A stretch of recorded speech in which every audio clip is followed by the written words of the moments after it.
এবং লালমাই উপজেলা নেতৃবৃন্দ এবং আমার পাঁচপাড়া উত্তর দক্ষিণের নেতৃবৃন্দ সকলের প্রতি আমার সালাম, আসসালামু আলাইকুম।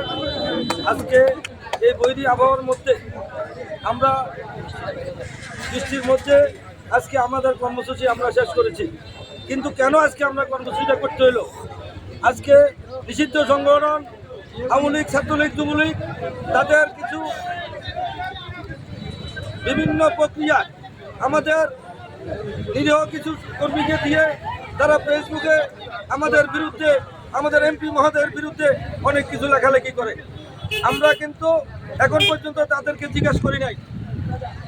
প্রিয় নেতৃবৃন্দ, আপনারা আজকে মিছিলের জন্য বৃষ্টির মধ্যে যেভাবে ঘর থেকে বেরিয়েছেন, আগামী দিন আমরা ওদেরকে চিহ্নিত করতে পারবো। তারা গুটি কয়েক লোক, আমরা যদি চিহ্নিত করতে পারি তাহলে আমরা আইনের কাছে সমর্থন করা লাগবে না, আমরা নিজ হাতে তাদেরকে শাসন করার ক্ষমতা আমরা রাখি।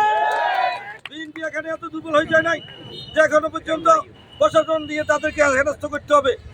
আমাদের যে পরিবারের লোক, যে পরিবারের সন্তান, হাজারো লক্ষ, আমরা চেষ্টা করলে আপনাদেরকে 2 মিনিটের মধ্যে আমরা নির্মূল করতে পারি। কিন্তু এলাকার শান্তির স্বার্থে, এলাকার উন্নয়নের স্বার্থে আপনাদের যদি এলাকার উন্নয়নটা সহ্য না হয়, আপনারা ঘরে বসে যান। যেভাবে দেশ থেকে পালাই গেছেন, আপনাদের দেশ থেকে পালাই যান, কিন্তু দেশের মধ্যে থেকে আমাদের উন্নয়নের ব্যাঘাত করবেন, আমাদের উন্নয়নের বিশৃঙ্খল করবেন, এইটা কিন্তু আমরা ভবিষ্যতে সহ্য করবো না। মেহরবানি করে বলি, যদিও কিছু করে থাকেন এইগুলি বন্ধ করেন, আপনারা আমাদের কাছে স্যারেন্ডার করেন।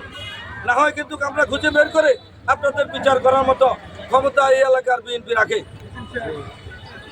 ধন্যবাদ সবাইকে। আজকে এই বৃষ্টির মধ্যে আমাদের